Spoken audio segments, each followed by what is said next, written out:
साथियों नमस्कार। मैं छबड़ा विधानसभा 196 से अपने चुनाव का भाग्य आजमा रहा हूं और 6 तारीख को सुबह 11 बजे छबड़ा एसडीएम कार्यालय पर उपस्थित होकर अपना नामांकन दाखिल करूंगा। मैं छबड़ा छिपा बड़ौद की सभी मतदाता बंधुओं से अपील करता हूं कि आप सब लोग ज़्यादा से ज़्यादा संख्या में पधार कर आपके बेटे को आशीर्वाद देने 6 तारीख को छबड़ा पधारें। मैंने जितने कम टाइम में छबड़ा की जनता में के लिए काम करने का प्रयास किया वो सब आपके सामने है। किस तरह से छबड़ा में समस्याएं पहाड़ बनकर बैठी है और मुझे दुख उस समय हुआ जब छबड़ा से आदरणीय प्रताप सिंह जी सिंघवी, जिनको बीजेपी ने जब टिकट दिया और टिकट देने के बाद सबसे पहले आदरणीय प्रताप सिंह जी सिंघवी साहब ने एक मीडिया में एक वक्तव्य दिया कि छबड़ा विधानसभा पिछड़ा हुआ है और इस पिछड़े हुए छबड़ा विधानसभा का हम विकास करेंगे। मैं आम मतदाताओं, छबड़ा छिपड़ौद की आम जनता आपसे निवेदन करना चाहता हूं कि छबड़ा में प्रताप सिंह जी के परिवार का पिछले 70 साल से कब्जा है। आपने प्रताप सिंह जी सिंघवी साहब को 6 बार विधानसभा में पहुंचाया, विधानसभा में पहुंचाने का मौका दिया। आपने उनके पिताजी को विधानसभा में भेजा और यही नहीं, छबड़ा की आम जनता ने यहां से आदरणीय भैरव सिंह जी शेखावत साहब को भी विधायक बनाकर भेजा और वो राजस्थान की विधानसभा में पहुंच गए और राजस्थान के मुख्यमंत्री बने। ये दुर्भाग्य है कि 6 बार प्रताप सिंह जी सिंघवी साहब मुख्य एमएलए बनते हैं, मंत्री बनते हैं, उनके पिताजी विधायक बनते हैं, आदरणीय भैरव सिंह जी शेखावत साहब यहाँ से एमएलए बन के मुख्यमंत्री बन के जाते हैं और उसके बाद भी प्रताप सिंह जी सिंघवी साहब ये कहते हैं कि मेरा छबड़ा पिछड़ा हुआ है, इसका विकास की दरकार है, इसका विकास करेंगे। दूसरी तरफ कांग्रेस ने जिस प्रत्याशी को टिकट दिया है वो करण सिंह जी राठौड़ साहब, जिनको 2008 में कांग्रेस ने टिकट दिया, वो विधायक बने और 2008 में कांग्रेस की सरकार राजस्थान में बनी थी। उसके बाद करण सिंह जी को 2018 में कांग्रेस पार्टी ने टिकट दिया, वो चुनाव हार गए। लेकिन पिछले 15 साल से आदरणीय करण सिंह जी भी आपके बीच में है। आपने 70 साल से प्रताप सिंह जी सिंघवी साहब को चेक किया है और पिछले 15 साल से आप करण सिंह जी को देख रहे हो। करण सिंह जी जब से विधायक बने, 2008 में सरकार बनी, एमएलए बने, तब कुछ नहीं कर पाए। 2018 में वो एमएलए का चुनाव लड़े, एमएलए का चुनाव हार गए और जब लोग उनके पास जाते थे काम के लिए तब वो ये कहते थे कि मैं चुनाव हार गया इसलिए मैं आपकी क्या मदद कर सकता हूँ, मैं विधायक होता तो आपकी मदद करता।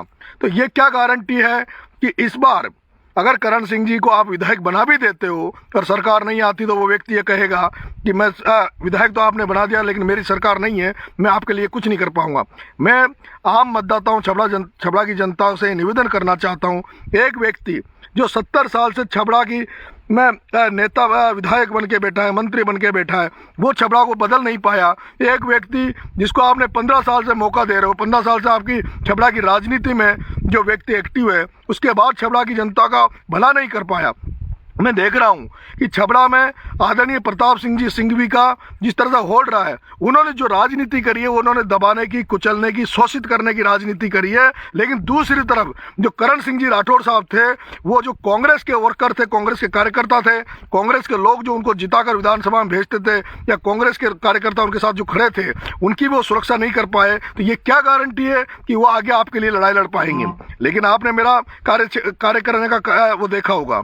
पिछले दिनों मैं जब छबड़ा में गया तो मैंने देखा कि वहां लाइटों की बड़ी समस्या थी, बिजली वहां आती नहीं है और थर्मल पावर प्लांट जो लगा हुआ है छबड़ा में, उस थर्मल पावर प्लांट में यहाँ के जो युवा साथी हैं उनको एक व्यक्ति को रोजगार नहीं है। सारे जितने भी रोजगारी हैं वो बाहर के लोग हैं, प्रवासी आकर छबड़ा में बस रहे हैं, छबड़ा का वातावरण गंदा कर रहे हैं। आपने देखा होगा पिछले समय छबड़ा में एक दंगा, हिंदू मुस्लिम का दंगा कराया गया और इन्हीं नेताओं के द्वारा दंगा कराया गया जिसमें दोनों तरफ का बहुत बड़ा नुकसान हुआ। मैं चाहता हूं कि मैं ऐसी राजनीति छबड़ा में करूं जो अमन चैन की राजनीति हो। अगर आपका बेटा, जब दंगा छबड़ा में दंगा हुआ था हिंदू मुसलमान का, अगर आपका बेटा वहां होता तो चाहे मुझे अपनी कुर्बानी देनी पड़ती, लेकिन मैं आपके बीच में खड़ा मिलता, वहां की संवेदनाओं को मैं पहचानते हुए वहां के लोगों की सुरक्षा करने का काम करता। वहां जो दुकानें जलाई गई, वहां जो आर्थिक नुकसान हुए हैं, आज भी उनकी भरपाई नहीं हुई, आज भी लोगों पे झूठे मुकदमे दोनों तरफ से लगाए जा रहे हैं और निर्दोष लोगों को फंसाने का प्रयास किया जा रहा है। मैं आप सबकी सुरक्षा करने का काम छबड़ा में करूंगा। आपने मेरा देखा होगा,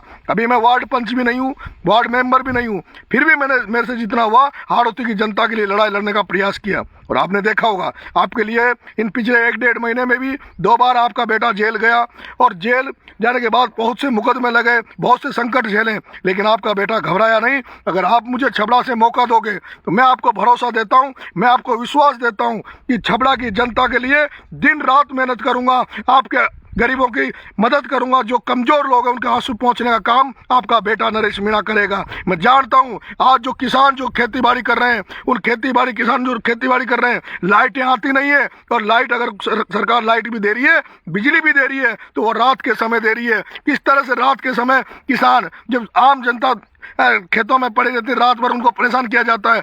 आपके बेटे को एक बार मौका दे दीजिए, किसी भी किसान को कोई समस्या नहीं होगी। जो युवा, जो बेरोजगार छबड़ा की धरती में जो घूम रहे हैं, उन युवाओं की लड़ाई उनका भाई लड़ेगा, किसानों की लड़ाई उनका बेटा लड़ेगा। मैं आपसे अपील करना चाहता हूं कि मैं 6 तारीख को नामांकन सुबह 11 बजे छबड़ा एसडीएम कार्यालय पहुंचूंगा और अपना नामांकन भरूंगा। आप सब लोग ज़्यादा से ज़्यादा संख्या में मेरे नामांकन में पधार कर आपके बेटे को आशीर्वाद देने आएंगे, ये मैं आप पर भरोसा करता हूं। क्योंकि मुझे पता है, जब मैं किसानों के लिए लड़ाई लड़ रहा था, 12 में कमज़ोर लोगों की लड़ाई लड़ रहा था, तो मुझे जेल भेजा गया, लेकिन मेरे जेल जाने के बाद भी आपने जिस तरह से मुझे आशीर्वाद दिया, जिस तरह से मुझे साथ दिया, जिस तरह से मुझे सहयोग किया, मुझे अपेक्षा है अगर वही साथ, वही सहयोग और वही आपका आशीर्वाद मिला तो ये तय मान लीजिए कि आपका बेटा भी छबड़ा से निर्दलीय विधायक बनकर विधानसभा में जाएगा। और विधानसभा में जैसे अब तक आपने बाहर के बड़े बड़े नेताओं के भाषण सुने होंगे, उनकी हुंकार सुनी होगी, आपका बेटा भी अगर निर्दलीय बनकर विधानसभा में पहुंचेगा तो उसी बलजीत यादव की तरह, उसी हनुमान बेनीवाल की तरह, उसी राजेंद्र गुड्डा की तरह आपका बेटा भी राजस्थान की विधानसभा में आपकी छबड़ा की बात को मजबूती से विधानसभा में रखेगा। आपके हकों की लड़ाई को हमेशा मजबूती से खड़ा होकर किसी भी कुर्बानी देने के बाद भी आपकी लड़ाई में पूरी दमखम से लड़ूंगा, ये भरोसा मैं आपको देता हूं। और मुझे विश्वास है कि आप मुझे 100% आशीर्वाद देंगे। मैं एक निवेदन और करना चाहता हूं, 6 तारीख को नॉमिनेशन के बाद में छबड़ा की जनता में, फिर छिपा बड़ौद, फिर हन्नावदा सार्थक से अपना चुनावी आगाज करूंगा, लोगों से जनसंपर्क करूंगा, लोगों से आशीर्वाद लेने निकलूंगा। मैं एक अपील और करना चाहता हूं, जो मेरे जो बाहर के छात्र आने वाले हैं, जो युवा साथी मेरी मदद करने आ रहे हैं, क्योंकि मुझे पता है बहुत से लोग बार बार मेरे को जिस तरह के मैसेज हैं कि बड़ी संख्या में यहाँ आएंगे। मैं चाहता हूं ये चुनाव हम इतनी सुख शांति से ये चुनाव लड़ें। हमें वोट हर आदमी के पैरों में पड़ के, उनके हाथ जोड़ के हमें वोट लेने हैं। पूरे जो भी मेरे यहाँ रहे और पूरा सबको यहाँ पे अनुशासित सैनिक की तरह काम करना है, आपको दिन रात मेहनत करनी है। एक एक कार्यकर्ता अगर 5 वोट भी लेकर अगर लोगों से मेरे लिए वोट मांगेंगे, 5 लोगों को जोड़ने का प्रयास किया, तो मैं जरूर विधानसभा में पहुंचूंगा। और दूसरा, आप सबको पता है मैं निर्दलीय चुनाव लड़ रहा हूं, और निर्दलीय चुनाव लड़ने के लिए बहुत हिम्मत चाहिए, बहुत हौसला चाहिए। वो हिम्मत आपका भाई कर रहा है, आपका बेटा कर रहा है, वो हौसला मेरे पास है, लेकिन मेरे पास हिम्मत और हौसले के अलावा कुछ नहीं है मेरे साथियों। मेरे पास अगर है तो आपका भरोसा है, आपका विश्वास है, और आपके सहयोग की मैं अपेक्षा करता हूं। मैं आपसे अपील करता हूं, और एक बड़ी अपील मैं आपसे ये करता हूं, क्योंकि मुझे वैसे कहना नहीं चाहिए सोशल मीडिया के माध्यम से, लेकिन मैं मजबूर होकर ये बात कह रहा हूँ कि मुझे अगर सबसे बड़ी ज़रूरत है तो मुझे आर्थिक मदद की ज़रूरत है। और आर्थिक मदद मुझे पता है, अगर मेरे जो कर्मचारी भाई, मेरे जो अधिकारी भाई, अगर एक दिन की तनख्वाह, मात्र 1 दिन की तनख्वाह भी आपके भाई के लिए आपने भेजी, आपके भाई की मदद करी, तो मेरे लिए बहुत बड़ा सहारा मिलेगा। और इसी के साथ मैं आपसे निवेदन करना चाहता हूँ, जहाँ कहीं भी बैठे हो, जहाँ कहीं भी हो, आप मेरे नामांकन के लिए मेरी मदद करें। जो अधिकारी कर्मचारी नहीं आ सकते हैं, वो अपने परिवार के लोगों को भेजें, साधनों भेजें, क्योंकि मेरे पास अब कुछ नहीं है।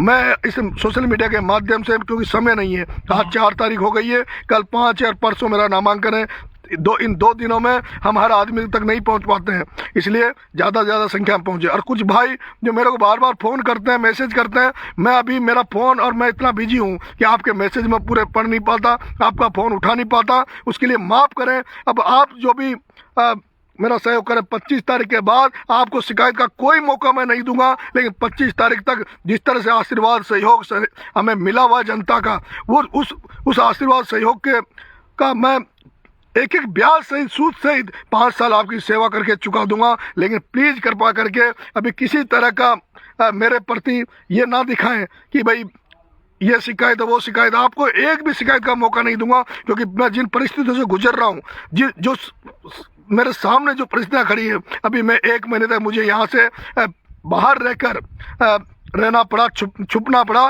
क्योंकि जहाँ की प्रशासन, यहाँ की पुलिस जिस तरह से मुझे भगोड़ा घोषित करके मेरे पे राजपासा लगा के मुझे 1 साल के लिए परमानेंट जेल में डालने का प्रयास कर रही थी, उससे बचने के लिए मैं लोगों से दूर था। और अभी भी आया हूँ, अभी भी मुझे डर है कि हो सकता है मुझे पुलिस चुनाव लड़ने ना दे, मेरा नामांकन रद्द करा दे। और यही कारण है कि मैंने अपनी सुरक्षा के लिए मेरी पत्नी का नामांकन डलाया है। अगर मेरे साथ कुछ दुर्घटना होती है, मेरे साथ कोई इस तरह की कोई घटना होती है कि मुझे चुनाव से लड़ने से रोका जाएगा, तो उस कंडीशन में फिर मैं अपनी पत्नी मेरी चुनाव लड़ेगी। और मैं आपसे अपील करना चाहता हूं कि अगर मेरी पत्नी भी अगर चुनाव लड़े तो उसका चुनाव भी आप सब लोग संभालोगे। मुझे भरोसा, पूरे राजस्थान का जो जागरूक व्यक्ति है, आप सब लोग आके मेरे को चुनाव लड़ोगे। जय हिंद, राम राम साहब।